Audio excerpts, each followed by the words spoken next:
नमस्कार भाइयों, आप देख रहे हैं बुंदेली दस्तक। मैं हूं आपका अपना देवेंद्र कौशिक।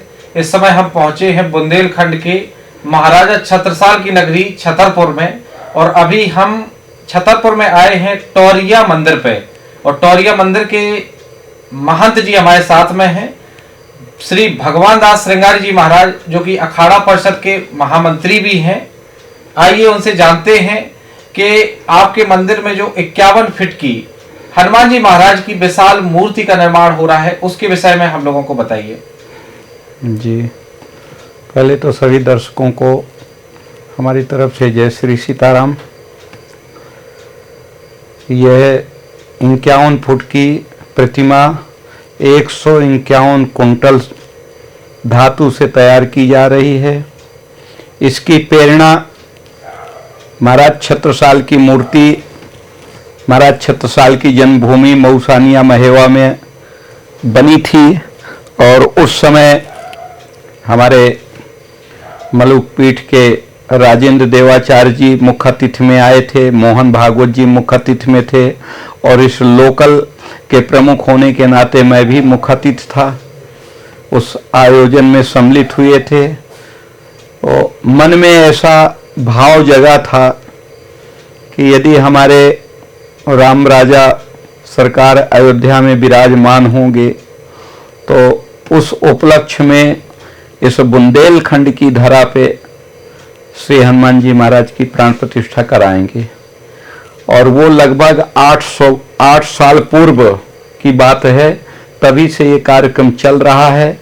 हमारे कुछ सहयोगी लोग यहाँ से पैदल इस हनुमान जी प्रतिमा को स्थापित करने के लिए, एक निवेदन करने के लिए ओरछा राम राजा में हाजिरी दिए, और वहाँ से आने के बाद अपनी मिनी बस को ले करके और उसमें अपना राशन पानी रख करके और अयोध्या तक की पैदल यात्रा की, और श्री हनुमान जी महाराज के चरणों में निवेदन करके कि आपको बड़े रूप में श्री छतरपुर में श्री आजानपुर सरकार के चरणों में सेवा में स्थापित होना है।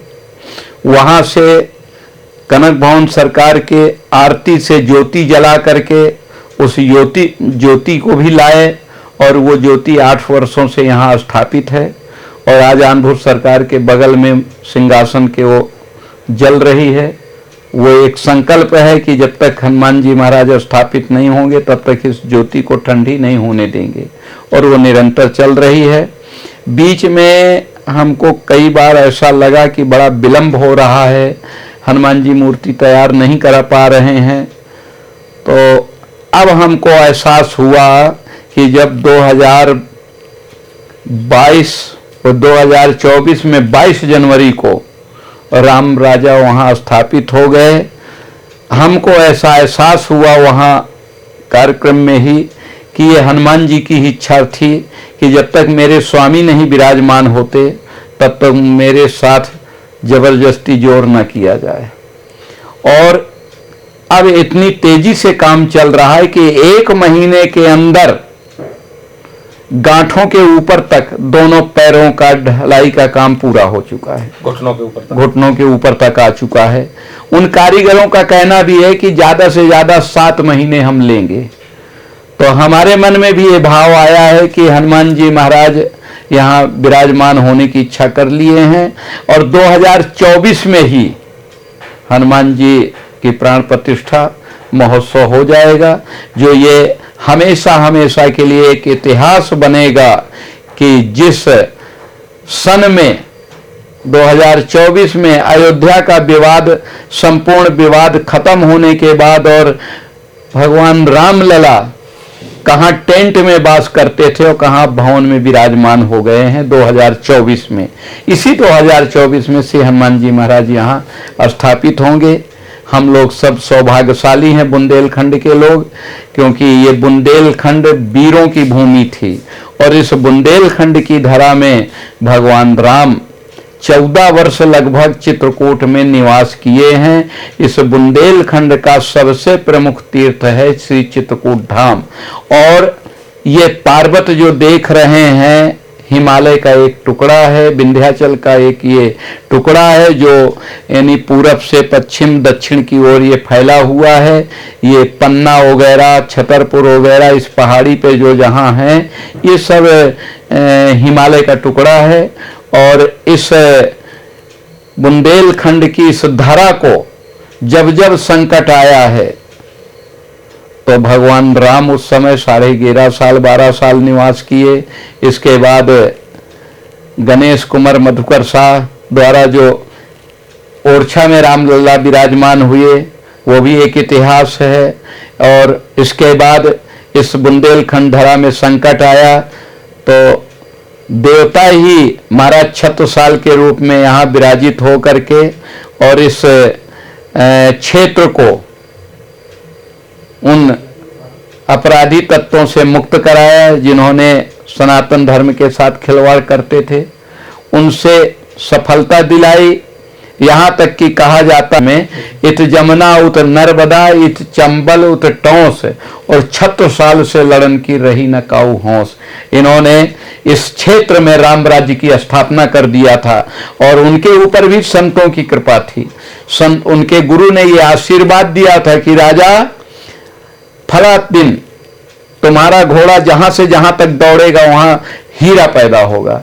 इस बुंदेलखंड की भूमि पर यहाँ हीरा इस जमीन से निकलता है। यहाँ तक कहा कि छत्ता तेरी राज में धक धक धरनी होए और जहां जहां घोड़ा पग धरे तहां तहां हीरा होए। आज भी बंधुओं यहाँ आकर के लोग खदाने लगाते हैं और उनको हीरा प्राप्त होता है।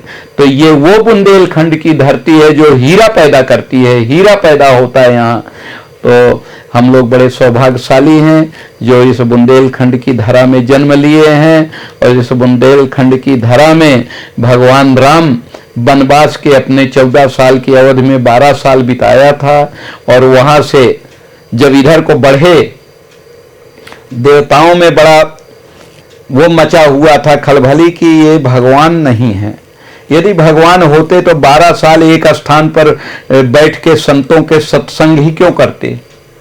इन्होंने पृथ्वी का भार उतारने के लिए राक्षसों को पृथ्वी से पृथक करने के लिए वचनबद्ध थे और ये 12 साल हो गए। अब 14 साल का वनवास था, 2 साल में ही कर पाएंगे या ना कर पाएंगे, क्या करेंगे, ऐसा देवताओं में चिंतन मंथन चलता था। सुबह भगवान राम ने ये लीला कर दिया कि चित्रकूट को छोड़ करके और दक्षिण की ओर प्रस्थान कर दिया। ये चित्रकूट से दक्षिण है पन्ना छतरपुर और यहाँ होते हुए भगवान राम गए हैं। यहाँ एक चरण पादुका है जहाँ भगवान राम के चरण बने हुए हैं और शहीद स्थल है। वहाँ शहीदों बहुत से लोगों शहीद हुए थे, शहीद स्थल है, वहाँ चरण पादुका है। यहाँ भगवान राम ने प्रतिज्ञा किया था निश्चरहीन करहु मही भुज उठाए प्रण की और सकल मुनिन के आश्रम जाए जाए सुख दी। ये प्रसंग चल ही रहा था कि तब तक भगवान की दृष्टि में राक्षसों का यानी आना दिखाई दिया। और भगवान राम ने लक्ष्मण जी से कहा लय जानकी जाओ गिर कंदर आवा निश्चर कटक भयंकर। तब लक्ष्मण जी ने जानकी जी को किसी गुफा में ले गए और राम जी यहाँ धनुष पर बाण चढ़ा करके और खरदूषण जैसे राक्षसों का वध किया। जब खरदूषण का वध हुआ तो रावण को विदित हुआ तो रावण ने कहा मेरे मारने वाला पैदा हो गया, आ गया खरदूषण मौसम बलवंता, इन्हें को मारे बिन भगवंता। उधर देवताओं को भरत जो असमंजस था उन देवताओं ने भी स्तुति की, भगवान की प्रार्थना की। और एक स्तुति बाबा तुलसी जी ने जो लिखा श्री रामचंद्र कृपाल भजमन हरण भव भय दारुणम, इसमें 7वीं लाइन आ जाती है आजान भुज सर चाप धर संग्राम जित खरदूषणम। खरदूषण के वध के समय भगवान राम अकेले हुए थे और वे विश्व का एकलौता मंदिर है जहां राम जी आज अकेले विराजमान हैं, जिनका नाम है श्री आजान भुज सरकार। अब जब यहाँ राम जी राजा ही आजान बाहु रूप में हैं तो मेरे मन में भी हुआ था कि उनका सेवक भी आजान बाहु रूप में यहाँ स्थापित हो। और वो साकार होते दिखाई दे रहा है। 2024 में श्री हनुमान जी महाराज आजान भुज रूप में विराजमान होंगे, आजान भुज की सेवा में। ये हम सब क्षेत्रवासियों को, बुंदेलखंड के और मध्य प्रदेश का गौरव प्रदान होगा कि मध्य प्रदेश की धरा बुंदेलखंड की भूमि पर छतरपुर में 51 फुट की मूर्ति अष्टधातु से स्थापित हो रही है। इसमें सहयोग कैसा हो रहा है, या आप निजी ट्रस्ट के द्वारा ये सब चल रहा है? देखिए, आश्रम में जो है वो राम जी का है, वो तो लग ही रहा है, लेकिन जनता जनार्दन से भी अपील हमने किया है।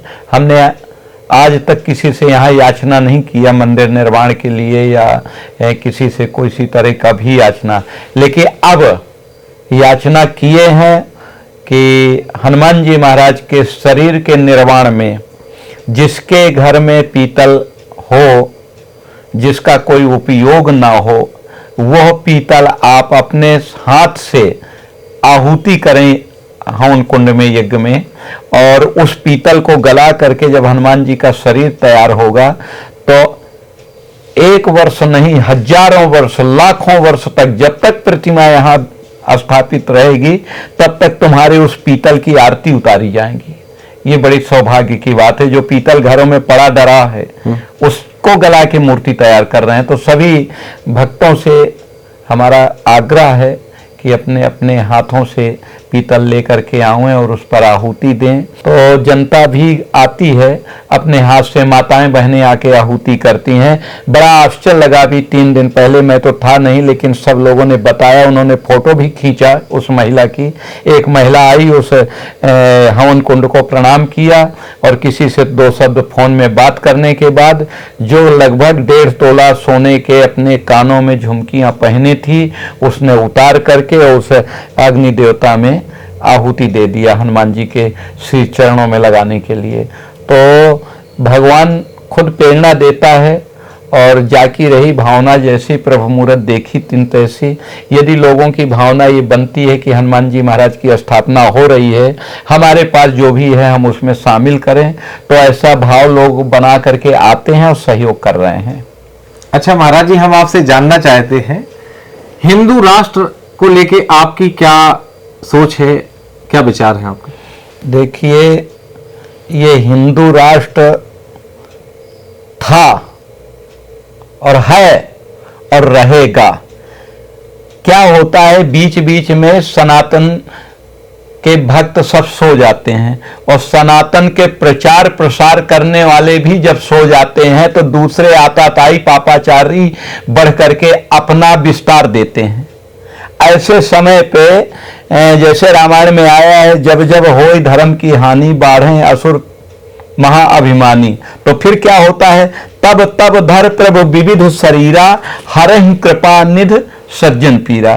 तो जब जब सनातनी लोग सो जाते हैं और दूसरे मजहब के लोग अपना आतंक फैलाते हैं, तब परमात्मा किसी न किसी रूप में सनातन धर्मियों को जागृत करने का काम करता है, संतों के मुख से और वीरों के मुख से।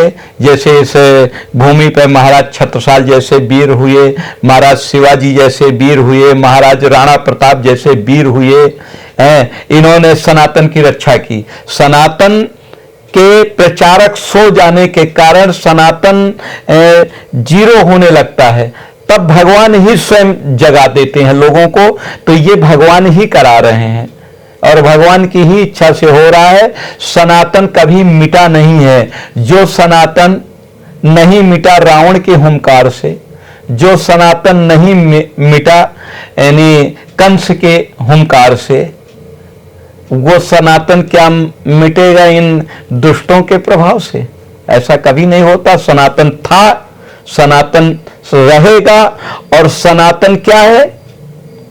सनातन यही है हिंदुत्व। हिंदुत्व सर्व कुटुंब सबको अपना परिवार मान करके चलता है। ये कौन चलता है? ये ईसाई नहीं चलता है, ये इस्लामी नहीं चलता है। ये कौन चलता है? ये हिंदुत्व। जो हिंदुत्व पर जी रहा है, हिंदू है, वही यानी इसको जागृत करता है। आप देखें, हमारे सनातन धर्म में ये है, सर्वे भवन्ति सुखना। ये तो नहीं कहा गया कि हिंदू भवन्ति सुखना, सर्वे भवन्तु, सभी हमारे भाई हैं, सभी हमारा कुटुंब है, ये सब स्वच्छ रहें, सब प्रसन्न रहें, सबके हित के लिए काम करता है और यही उद्देश्य साधु संत देते हैं। आज आपके उत्तर प्रदेश में भगवान ने अपने भक्त को बैठाया, ये भगवान की प्रेरणा है। भक्त और भगवंत में कोई विशेष अंतर नहीं होता है, संत ही चलित भगवंत हैं। जैसे कहीं किसी को निमंत्रण दिया गया और सांसद जी को बुलाया गया या मंत्री जी को बुलाया गया और वो शायद नहीं जा पाता तो उसका प्रतिनिधि जाता है, तो उस प्रतिनिधि का वही सम्मान करते हैं कि अरे सांसद जी के प्रतिनिधि हैं, मुख्यमंत्री जी के प्रतिनिधि हैं। ऐसे संत भगवान के प्रतिनिधि होते हैं। आज जो भी आप देख रहे थे जी उत्तर प्रदेश में कि मैं जब 90 में वहां गया था तो वहां खूनों की नदियां बही थी। वही मुलायम सिंह की सरकार थी जिन्होंने निहत्थों पर गोलियां चलवाई थी। फिर इसके बाद 92 में भी मैं गया तो वहां दूसरा सरकार बैठा था कल्याण सिंह की, उससे पूछा जाता था, जबकि केंद्र में कांग्रेस की सरकार थी, लेकिन उनसे पूछा जाता था क्या स्थिति है, तो वहां के मुख्यमंत्री कहते थे यहां सामान्य स्थिति, यहां किसी तरह का विवाद नहीं है। और जब वो विवादित ढांचा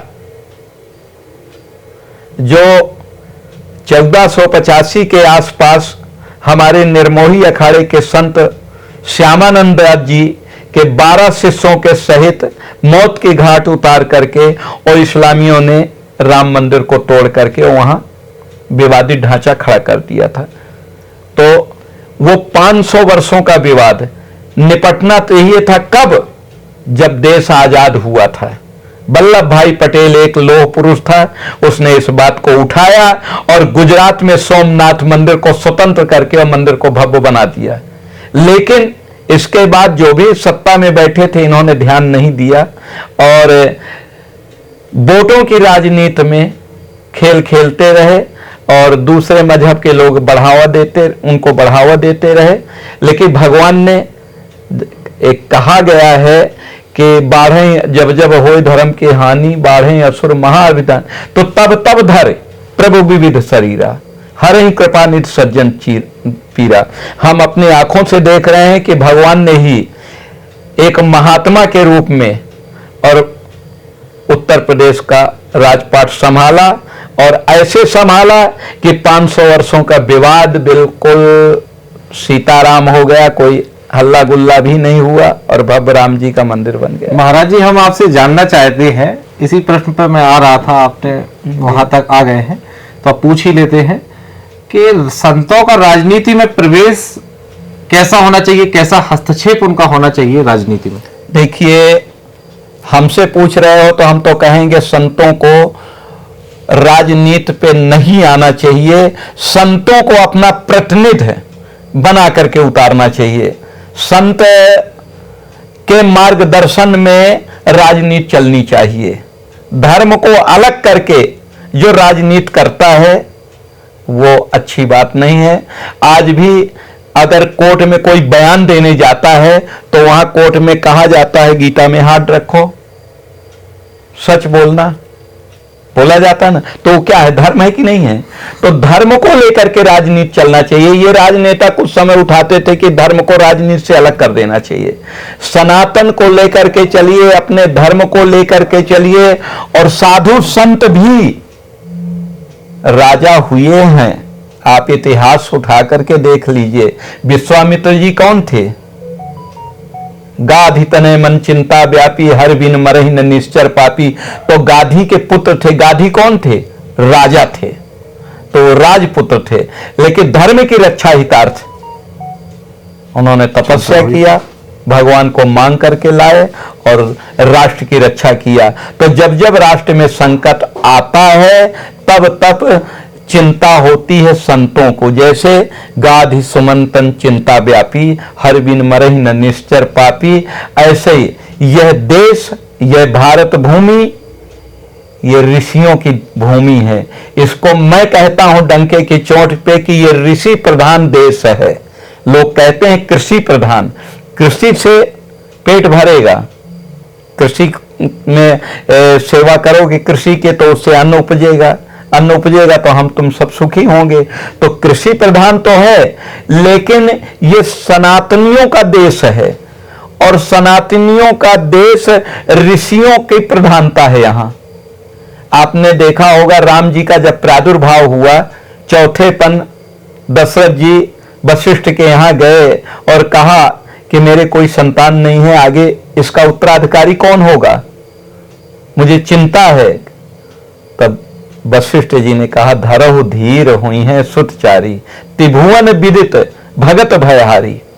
लेकिन तो उन्होंने कहा कब, श्रवण समीप भय सुत केसा, कब होंगे, मैं तो बुढ़ापे की ओर जा रहा हूं। तो उन्होंने कहा तुम्हारे संतान नहीं है लेकिन होगी। बोले तो कैसे होगी? तो वशिष्ठ जी ने कहा सिंगी ऋषि को बुलाओ। सिंगी ऋषि महाराज जनक की राजधानी के ऋषि थे उस जमाने के। सिंगी ऋषि वशिष्ठ बुलावा, पुत्र काम शुभ यज्ञ करावा। और उस यज्ञ से, उस हवन कुंड से अग्निदेव प्रकट हुए और उन्होंने जो चरु दिया उसको बांटा गया, उससे भगवान की उत्पत्ति हुई। तो कहां से हुई? ऋषियों के प्रभाव से, ऋषियों के प्रताप से, ऋषियों के यज्ञ से। अच्छा सीता जी, आज आप सब सुनते होंगे, बहुत से लोग अरे भैया बड़ा भ्रष्टाचारी मचा है, इस देश को तो श्री सीताराम जी ही बचा रहे हैं। तो राम जी तो हो गए ऋषियों से उत्पन्न और कृषि से उत्पन्न हुई महारानी सीता जी। भय प्रगट कुमारी, भूम विदारी, जनहितकारी, भयहारी। सीता जी का जन्म कहां से हुआ? भूमि से हुआ ना। तो इसलिए कृषि और ऋषि ये दोनों इस देश के प्रधान हैं और श्री सीताराम दास जी ही यहाँ के, सीताराम जी यहाँ के मालिक हैं और उन्हीं की कृपा से ये चल रहा है। और हिंदू राष्ट्र तब था जब दैविक भौतिक तापा, राम राज्य काहू नहीं व्यापा। राम जी के पूर्वज भी तब हिंदू राष्ट्र था जी। आज भी हिंदू राष्ट्र है और हिंदू राष्ट्र रहेगा। थोड़ा जागने की जरूरत है, जगाने की जरूरत है। अपने को पहचानो, हमें पहचान कराने की जरूरत है कि आप कौन हैं, आपके अंदर राम जी का तत्व है, हम क्या नहीं कर सकते, ये इसके लिए जगाने की आवश्यकता है। 22 जनवरी को भव्य राम मंदिर का उद्घाटन हुआ, आपको निमंत्रण मिला, आप वहां पहुंचे, लेकिन कुछ लोग ऐसे भी रहे जिनको निमंत्रण मिला लेकिन उन्होंने अस्वीकार कर दिया, नहीं पहुंचे। उनके विषय में आप क्या कहना चाहेंगे? देखिए, मैं निर्मोही अखाड़े का एक राष्ट्रीय पंच हूं और उसमें हमारे रजिस्टर्ड 13 पंच हैं। हम 13 पंचों को निमंत्रण गया और हम लोग सब शामिल हुए वहां। और मोदी जी के ही ठीक सामने, जहां मोदी जी का भाषण चलता था, वहीं सामने हम लोग बैठे हुए थे। बड़े अच्छे से दर्शन हुए, हमारा सौभाग्य। और वहां से ये हमको चिन्ह भेंट भी मिला, प्रतिष्ठा का, चांदी का सिक्का भी, ये समस्त सामग्रियां वहां से प्राप्त, वहां से मंदिर से प्राप्त हुई। मंदिर से दर्शन किए और बहुत अच्छा लगा हमको। जो लोग नहीं पहुंचे उनके विषय? जो लोग नहीं पहुंचे उनका दुर्भाग्य, उनका दुर्भाग्य ही कहेंगे। और ये भी कहेंगे कि वो सनातन के विरोधी ही मैं उनको कहूंगा, जिनको खुशी नहीं हुई है कि 500 सालों का विवाद खत्म होकर के और जो राम राजा टेंट में निवास करते थे वो अपने विशाल भव्य भवन में विराजित हो रहे हैं, जो विश्व का एकलौता मंदिर राम मंदिर दिखाई दे रहा है। तो ये खुशी की बात है। अब जिनको ये खुशी नहीं है और नहीं पहुंचे हैं, उनका दुर्भाग्य है। 500 वर्ष बाद भव्य राम मंदिर बना, वहां पे इसमें निर्मोही अखाड़े की क्या भूमिका रही, उसको आप हमें बताएंगे? देखिए, निर्मोही अखाड़े की इसमें भूमिका ये रही कि लगभग 500 वर्ष पूर्व, 1500 के आसपास, जब वहां, हम उनको आतंकी ही कहेंगे, दूसरे मजहब के जो, यानी उस समय औरंगजेब वगैरह हैं, तो उन्होंने जब हमला किया तो उस समय राम जी की सेवा में निर्मोही अखाड़े के 12 संत निवास कर रहे थे और उनके गुरु जी का नाम था श्यामल दास जी महाराज। तो जब इन्होंने हमला किया तो श्यामल दास जी 12 शिष्यों के सहित वहां शहीद हुए। उसके बाद निर्मोही अखाड़ा निरंतर लड़ता चला आया और जयपुर नरेश ने 17 बार निर्मोही अखाड़े का साथ दिया वहां, और इसके साथ साथ पूरे अयोध्यावासी, पूरे क्षेत्र के साधु संतों ने भी पूरा साथ दिया। राम जी हमारे हैं, हम राम जी के हैं, ये भाव रखते हुए पूरे देशवासी, साधु संत, राजा, सभी लोग लड़ते रहे। 1737 में यहाँ के महंत जी को वहाँ का चार्ज राम जन्मभूमि का मिला, जिनका नाम था खेमदास जी महाराज, और उस समय अंग्रेजों का शासन था, तो इन्होंने अपना सहमति व्यक्त किया उस शासन के सामने कि हम यहाँ के मौलाना और हम दोनों आपस में समझौता किए हैं, यहाँ पर राम मंदिर बनना चाहिए, ये विवाद का अंत होना चाहिए। तो अंग्रेजों ने कहा बहुत अच्छी बात, और इस पर विचार करेंगे, जिसमें 15 दिन बाद उनको पेशी दी गई। और उस दिन दोनों जब उपस्थित हुए तो उन मुस्लिम फकीर को और हमारे महंत खेमदास जी को दोनों को राम जन्मभूमि परिषद पे ले जाया गया, और वहां बगल में कुबेर टीला था जिस पे ऊपर इमली के बड़े बड़े झाड़ थे, इतिहास भी है इसका हमारे पास, और दोनों संतों को एक एक इमली के पेड़ में फांसी दे दी गई थी। तो ये अंग्रेज लोगों का काम था, फूट डालो राज करो, इस तरह से इन्होंने कोई निर्णय नहीं किया, और बराबर हमारे साधु संत और सभी लोग वहाँ सही यानी लड़ाई झगड़े में पहुंचते रहे। सर्वप्रथम 1949 में निर्मोही अखाड़ा फैजाबाद जिला में अपना मुकदमा दायर किया, और वहाँ से हम लोग जीते। उसके बाद में हाई कोर्ट गए, हाई कोर्ट की खंडपीठ लखनऊ में भी ये मामला चला। वहाँ से 2012 में ये आदेश हुआ कि एक हिस्सा रामलला को और एक हिस्सा बाहरी भाग निर्मोही अखाड़े को, और पीछे जो खुला मैदान पड़ा था दूसरे मजहब को।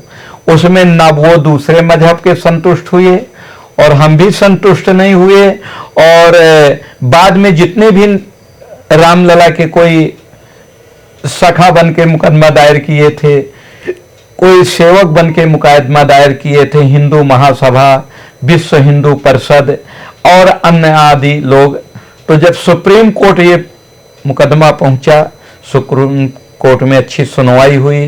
सुनवाई के बाद में उन्होंने सभी को नकारा कर दिया। सभी पार्टियों को समाप्त करने के बाद एक आदेश दिया गया कि राम जन्मभूमि तीर्थ न्यास का गठन हो, और उसमें निर्मोही अखाड़े की अहम भूमिका पाई गई है, इसलिए निर्मोही अखाड़े को ट्रस्ट में शामिल किया जाए। इस तरह से निर्मोही अखाड़ा आज भी ट्रस्ट में शामिल है। हमारे चैनल के माध्यम से आप सनातनियों को क्या संदेश देना चाहते हैं?